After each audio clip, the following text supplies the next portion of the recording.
네, 안녕하십니까. 이제 경제를 선택하신 학생, 학부모님들. 이제 경제에 대해서 많이 궁금증이 많으실 텐데 이 궁금증을 이제 해결해드리고 어떤 식으로 대비해드릴지 도움을 드리고자 제가 오늘 이렇게 설명회를 준비했습니다. 일단 교시형 경제 중간고사 대비반에 대해서 간단하게 안내를 드리도록 하겠습니다. 일단 제 소개만 간단하게 드리자면 저는 서신영이라는 사람이고 서울대 경영학과를 나왔습니다. 그리고 현재 이제 다운 특목관에서 이제 각종 영재고 학생들을 상대로 이제 법 수업과 함께 경제 수업을 같이 진행을 해오고 있었습니다. 한 3년 정도 진행해왔었고 제 수업을 들은 학생들 거의 대부분이 이제 1등급이라는 이제 만족할 만한 성적을 받아가기도 했습니다. 일단 이제 간단하게 계정 경제가 어떤 식으로 바뀌게 됐는지 궁금하신 분들이 좀 있을 것 같아가지고 간단하게 소개를 해드리고 경제를 그럼에도 불구하고 선택해야 되는 이유 그리고 이런 거에 대해서 제가 어떤 식으로 커리큘럼을 짤지에 대해서 말씀을 드리도록 하겠습니다. 일단 첫 번째로는 이제 계정 경제가 됐다 보니까 이제 수능 과목에도 들어가지 않고 해가지고 훨씬 더 쉬워진 거 아니냐, 훨씬 더 약간 부담이 좀 덜해진 거 아니냐라고 생각하시는 분들이 있을 것 같긴 한데 일단 이제 교과목이 이제 편성된 내용을 보면은 큰 틀에서 봤을 때 난이도 부분에서 큰 차이는 없을 것으로 예상이 됩니다. 일단 단원 구성 자체는 예전보다 훨씬 더 예전 같은 경우 좀 많이 복잡했었는데 이번 바뀌게 된 계정 경제 같은 경우는 미시, 거시, 국제 경제와 같은 내용으로 조금 더 대학교 전공스럽게 바뀌게 되었다.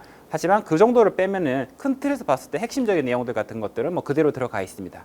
예를 들면 많은 학생들이 어려워하는 한계적 의사결정은 이제 새로 추가된 내용이니까 좀 넘어가도록 하고 기회비용에 대한 내용이라든지 국제 분업에 대한 내용이라든지 시장 실패에 대한 내용이라든지 외부성에 대한 내용이라든지 하는 이제 많은 학생들이 어려워하는 부분들은 그대로 들어가 있다 보니까 난이도 차원에서는 큰 차이는 나지 않는다.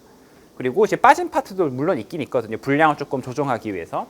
예를 들면 이제 주식이라든지 채권이라든지 어떤 식으로 이제 포트폴리오를 짜야 될지에 대한 내용들은 금융과 경제생활이라는 단어로 따로 분리가 되긴 했었는데 근데 사실 원래도 이제 기존 수능 경제에서 그렇게 변별력을 좌우하는 파트는 아니었었거든요. 그런 차원에서 봤었을 때 여전히 경제는 거의 대부분의 사회 과목들 중에서 가장 최상위권의 난이도를 자랑하는 과목이다. 그렇게 생각해 주시면 좋을 것 같습니다. 근데 그렇다고 해가지고 포기할 이유는 되지 않은 것 같습니다. 어쨌거나 이제 선택을 했었을 때 여러 가지 다양한 이점들이 있고 그 다음에 이걸 선택했다는 사실만으로도 어쨌거나 그 대학교에서 되게 좋게 봐주는 경우 되게 많거든요. 그렇기 때문에 이런 것들을 좀 잘 생각해 볼 필요가 있지 않을까.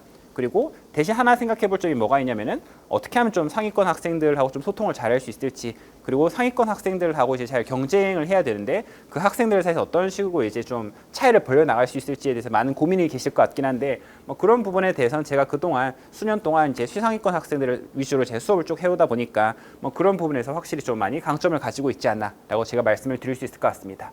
어쨌건 특목고 학생들을 상대로 제가 경제 대신을 쭉 수업을 해오기도 했었고 그 과정에서 어려운 개념이라든지 문제 풀이에 대한 것도 제가 적절하게 잘 강의를 했었습니다. 단순히 이제 최상위권이긴 하지만 아무래도 거의 대부분의 학생들이 이과 베이스의 친구다 보니까 문과적인 개념에 대해서 이해를 하지 못하는 경우가 많았었는데 그런 학생들하고도 잘 소통해 나가면서 어려운 개념들 같은 거 잘 이해해 나갔었습니다. 그래서 어쨌건 이제 그리고 무엇보다 경제를 선택하는 가장 큰 이유가 물론 이제 입생기부 관점에서 이제 좋은 평가를 받기 위해서 그다음에 좀 관심이 있어서 있을 수도 있긴 하겠지만 어쨌건 이제 수능 국어 파트에서 가장 어려운 파트가 경제 지문이 될 수밖에 없는데 그런 부분에 대한 배경 지식이라든지 아니면 이제 평생 살아가면서 이제 경제에 대한 배경 지식이 필수적일 수밖에 없는데 그런 부분에 대해서 어떤 식으로 공부를 하고 어떤 식으로 머리에 남겨야 내 평생의 어떤 배경 지식을 잘 삼을 수 있을지에 대해서 제가 잘 안내를 해드리도록 하겠습니다. 강의 목표에 대해서는 크게 이제 4가지 정도로 잡아봤었는데 일단 이제 상위권 학생들 위주로 많이 선택하게 될 것인데 그런 부분에 대해서 제가 그동안 수년 동안 이제 잘 대비를 해왔다 보니까 잘 소통할 수 있고 잘 준비시켜 드릴 수 있다 말씀을 드릴 수 있을 것 같고 그다음 단순히 이제 암기식으로 가르치고 그냥 문제만 풀이하는 방식으로 설명하는 것이 아니라 경제 교과서가 왜 이런 식으로 이제 구성이 되어 있는지 어떤 맥락과 어떤 흐름으로 이해해야 훨씬 더 잘 이해할 수 있을지에 대해서 제가 새로운 관점 같은 거를 잘 제시를 해주고 그다음에 경제에 대해서 단순히 이제 계산만 하는 방식이 아니라 계산이란 어디까지나 내가 인문학적으로 이해하고 있는 문과적으로 이해하고 있는 방식을 수식이라든지 수학으로 풀어내는 어떤 과목이거든요. 그런 부분에서 제가 훨씬 더 능숙하게 잘 이해시킬 수 있도록 많은 도움을 줄 예정입니다.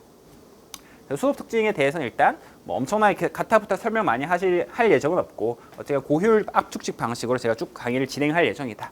그래서 제 수업을 들었던 학생들 같은 경우는 어떤 학교들 같은 경우 이제 시간이 그렇게 많지 않다 보니까 한 3시간 정도의 수업으로 이제 개념 강의를 마무리했던 적도 있었거든요. 근데 그 3시간의 개념 강의만으로도 어쨌든 중간고사하고 기말고사 다 이제 훌륭한 성적을 받아내가지고 A+를 받아낸 학생도 있었던 만큼 저희 이런 압축식 강의에 대해서 큰 장점이 있다. 그리고 이런 것이 가능했던 가장 큰 이유는 어쨌거나 제가 어렵게 설명하는 것이 아니라 직관적으로 쉽게 잘 풀어내서 설명했기 때문에 그런 부분이 제 수업의 가장 큰 특징이 될 수도 있을 것 같고, 그다음에 결국은 이제 문제를 풀 수 있는지 없는지로 연결될 수밖에 없는데, 아무래도 경제는 이제 개념 자체는 크게 어렵진 않지만 문제 푸는 게 많이 어려운 부분이 좀 있거든요. 네, 그런 부분에 대해서 어떻게 하면 문제를 좀 쉽게 풀 수 있을지 실전 기출 문제를 바탕으로 제가 잘 설명할 예정이다.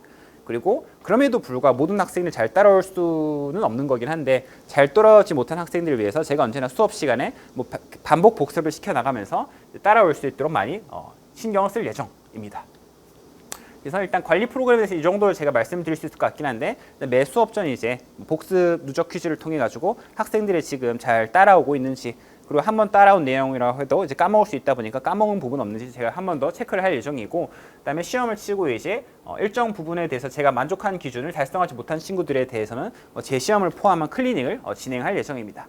그리고 제가 가지고 있는 수많은 학교들의 기출 문제들이 있는데, 그 기출 문제들을 바탕으로 학생들한테 과제를 내준다든지 수업 시간에 풀이를 할 예정이고, 그다음에 경제가 아무래도 좀 많이 어려워하다 보니까 학생들이 좀 질문 같은 게 되게 많은데, 이제 24시간 소통할 수 있는 카카오톡 채널 같은 걸 오픈해가지고 학생들이 얼마든지 편하게 질문할 수 있도록 하는 그런 시스템을 마련하고 있습니다.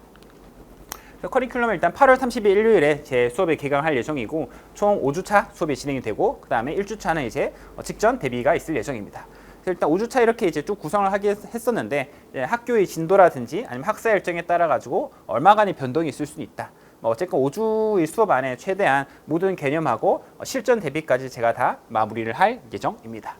그럼 지금까지 대신 씹어 삼켜주는 통합사회 서진영이었습니다. 감사합니다.